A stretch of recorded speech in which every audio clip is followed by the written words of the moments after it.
You and I talked very briefly yesterday about NRG's rise from being in the LCS about 5-6 years ago to now winning your first title. As an owner returning to the LCS scene, how does it feel? I know you gave us your answer a little earlier, but if you can't expand on how it feels to take home the first title for the organization.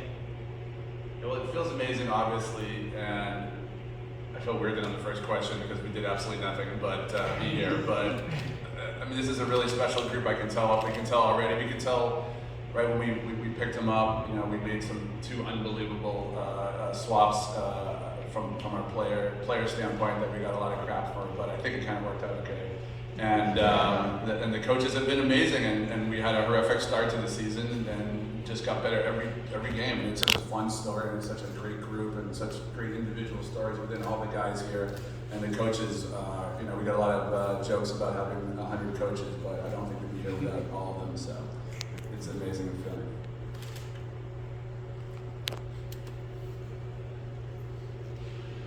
I'm Ethan Garcia from Yahoo Sports. My question is for contracts. First of all, felicidades. Congratulations.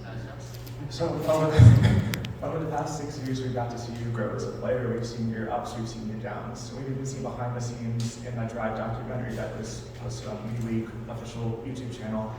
And within that documentary, you were talking about how you've been through so many chapters here in the LCS, and you were waiting for that next chapter to finally come.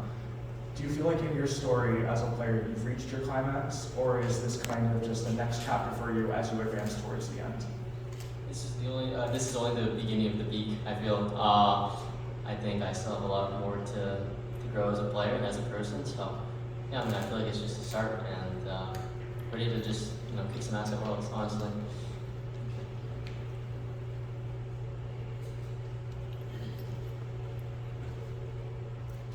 Hi, I'm Howard from Try Hard at Warner Music Group. My question is for FBI. FBI, I don't know, get back here. I don't know if you remember, but I interviewed you last year after you were 100 Thieves and got eliminated from Worlds.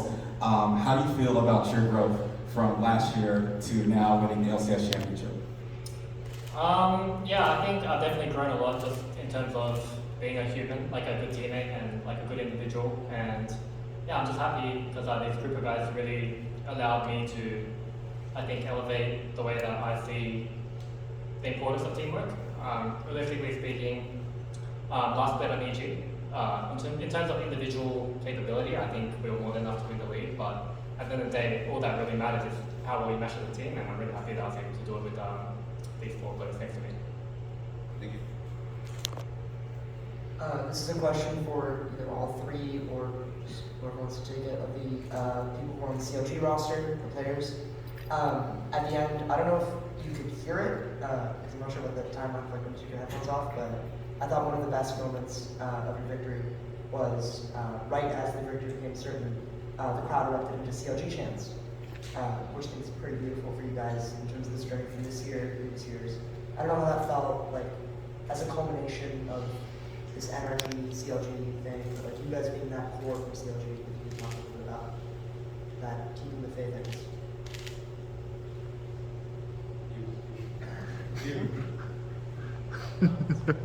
I mean, at the end of the day, like nothing really changed for us besides the org name. Obviously, the legacy of CLG is, like a big one. But I didn't really feel the pressure of like changing orgs, because pretty much everything day to day for us was the same. So for me, it was just a change in the name. But I mean, we still are pretty much CLG. I mean, this whole split made no sense. So we're pretty much CLG. Yeah.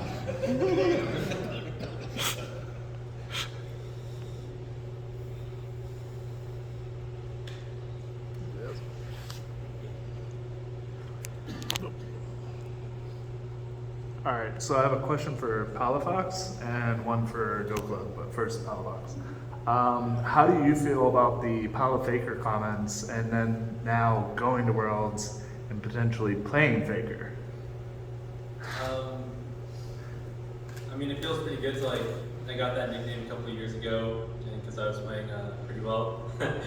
And I don't know, I feel like I've always been hyped up in a sense, where it's like everyone's like, oh, he's underrated, but he's always underrated, you know? And I guess going to Worlds, I've always wanted to play against international players to just see how they play on stage. I'm a little bit sad that my favorite player is Rookie. He's not going to Worlds, but I don't know, playing against Faker is pretty good too, you know? All right, and then the question for Dokla: why the squats on stage? Just to keep you like spry, or? So I was drinking caffeine and then I just felt like too much energy in my body, you know, I need to channel it out, so I just started doing some squats, you know. Nothing more to it than that, you know.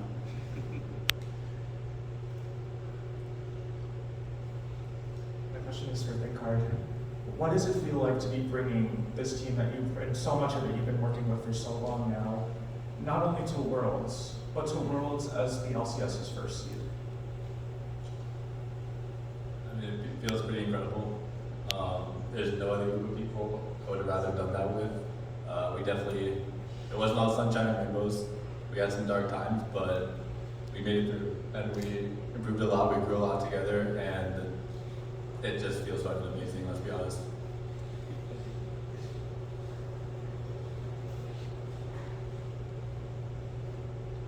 Thank you. Guys, congratulations on the awesome win. It was really cool to watch. I have a question for contracts. What was the mentality like when you guys had lost the first game? And what was the emphasis on trying to control the jungle throughout the series? I just thought you guys were all over every dragon and the Barons. What was the emphasis there? I mean, the first game I just played absolutely terrible. I went for a top dive. I mean, we had all the information. We knew Sedge was wrong. We was crashing, but I just kind of fumbled mechanically pretty hard. I was like, I'm tanking, but I'm not tanking, so contradicting myself a little bit there. No, I mean, I just had to, you know, I told all my teammates, my bad, that's my bad. The game's on me, but you know, just the most important thing is, you know, it's a long series, and you just have to mentally reset yourself for the next one, and you know, that's exactly what I did. Awesome, thank you.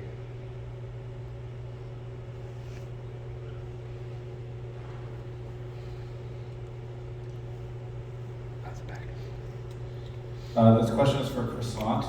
Is there anything in particular about this split that you think helped improve the drafting for the team over the course of this year? I really did not expect to get a question. Travis is hitting you guys with a loaded question. I started playing Magic the Gathering this split. And What rank did you end up getting? I ended up getting Mythic, which is like fake Challenger first in Constructed, but then in Drafting, and it's just like, I think it's just like LS has always used it as like a vehicle to explain concepts in League of Legends, and I like kind of got it, but I didn't really get it. But learning about it, I think, I mean, just it changed the way that I saw the game, and I tried to make some presentations that were related to it, but obviously I'm not going to be pushing Magic the Gathering on anyone like Travis is. He's any Magic the Gathering needs, it's a great game.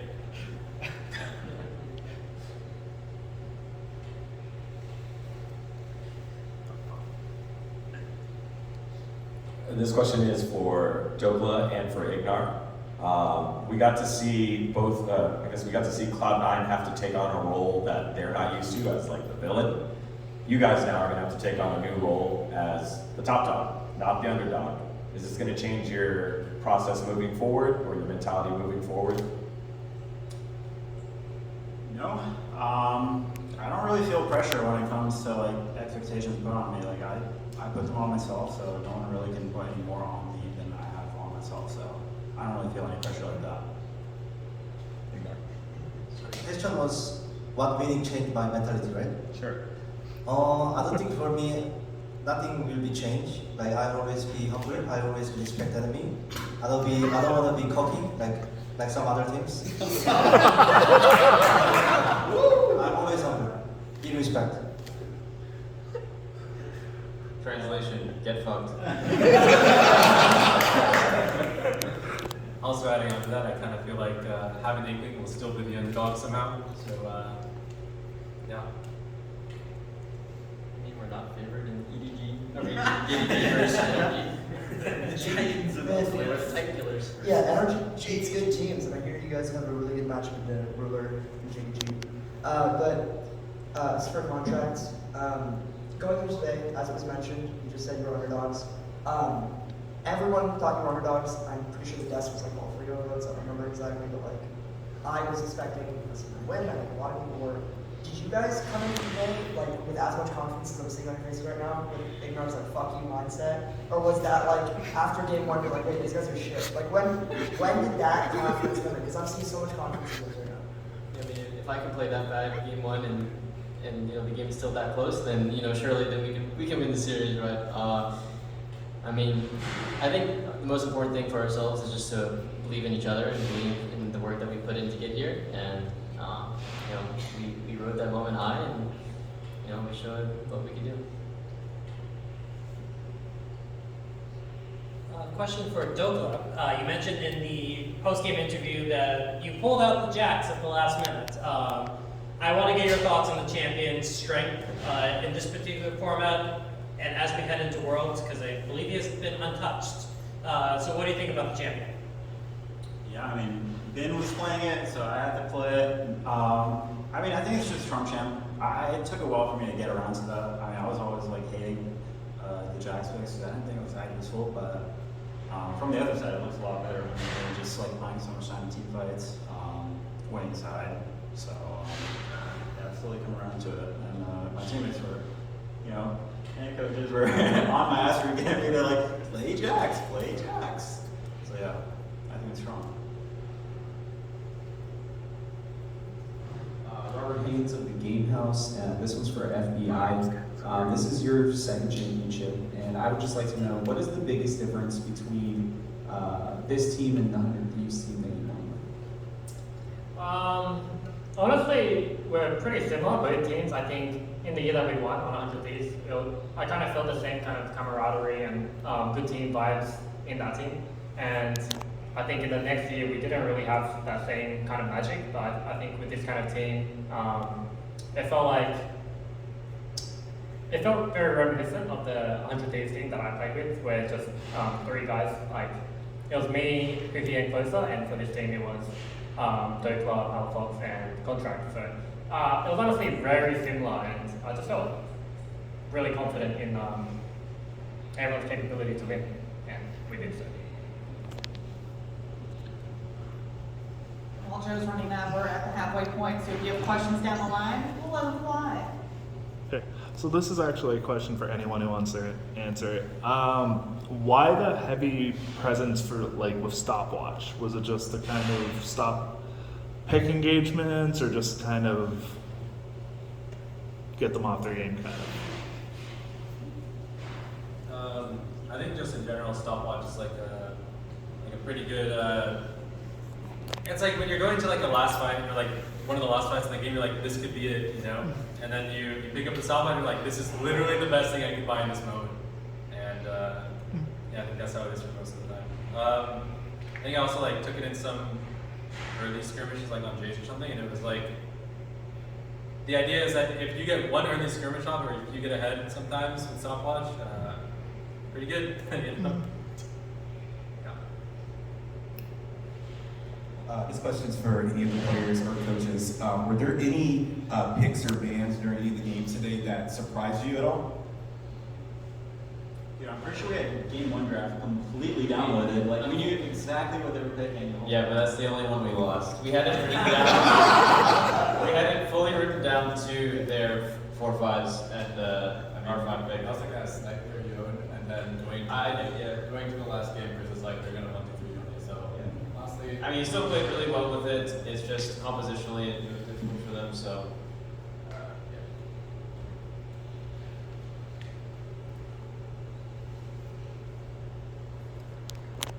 This question is for Andy. In a world where a lot of teams were contracting, trying to save money, you decided to keep a full roster of coaches as well. What were some of the thoughts in doing that, and fighting the temptation to make changes and make NRG your own by putting some of the people that you want on the team? I have a little experience in the traditional sports world of a group of guys who took over the Sacramento Kings and completely fucked it up for about 7 years, trying to put our thumbprint on it. So definitely just sit down with Jonathan. coaches and said, what do you guys want to do? And we wanted to make a couple player changes and keep everything else the same, so that's what we did. The NRG vibe is more of a vibe. It's about content, it's about winning, but it's about having a very good time. This is obviously a very good time. We don't take ourselves too seriously, so we just wanted to make sure that the team was feeling really comfortable and really familiar. Super, surprised and pleased the way it all worked out. If I could add on to that as well, I was not privy to all the backroom conversations, but I'd just like to shout out our management's Jonathan and Thomas as well. I think when most of the teams in the league, 7 out of 10, weren't able to hold onto their academy teams, a lot of them let their staff just go completely. But Jonathan and Thomas pushed really hard to keep. We had 5 coaches last split with me, Thomas, Apollo, Bryce, DeMonte, and Soaz. But Mash and Juice were kept on, and that's because of the effort of we knew how important they would be to the winning team, and Andy and NRG upper management were completely on board with it too. But I think they deserve credit for keeping things intact and just showing what a cohesive coaching staff can accomplish with talented players. Thanks for clarifying which Apollo it was.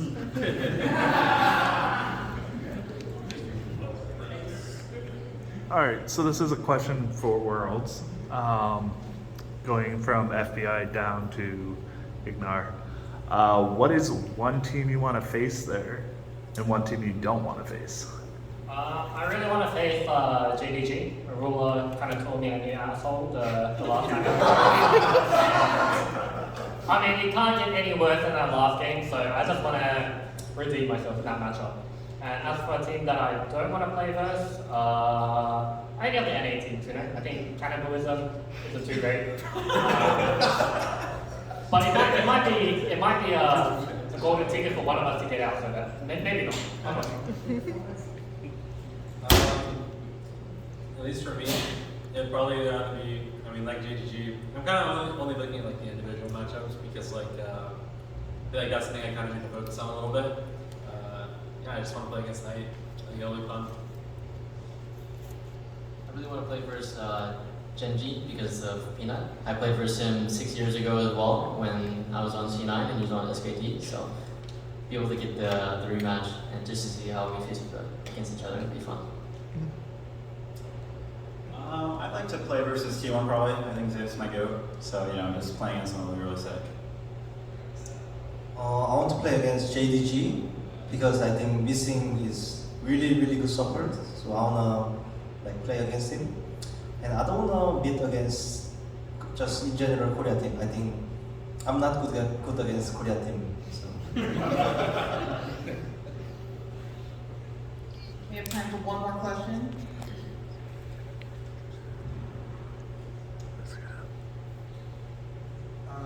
Speaking of Worlds, I want to give you guys the opportunity before you go there to talk shit and say how good NA is going to be, just so that we can hold on to that until Worlds starts. So just I'm not on for that. And who wants to go out there, talk about how fucking sick you're going to be on that stage, and then back it up. NA's first seed, come on. This conference. It's going to be super fun, that's all I can say about that. Ready to play in Korea. Well, I think the only region that we can actually talk shit against is the EU. The 4th seed match will be coming up, and I'm ready to go to Guardians that one. I think we'll just shit on any EU team, honestly. So I was going to say, enjoy your idea, so.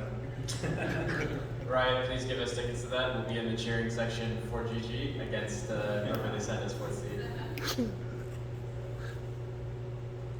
I think that's a wrap. Okay, so I'm going to ask you all before you leave, we're going to stand and do photos.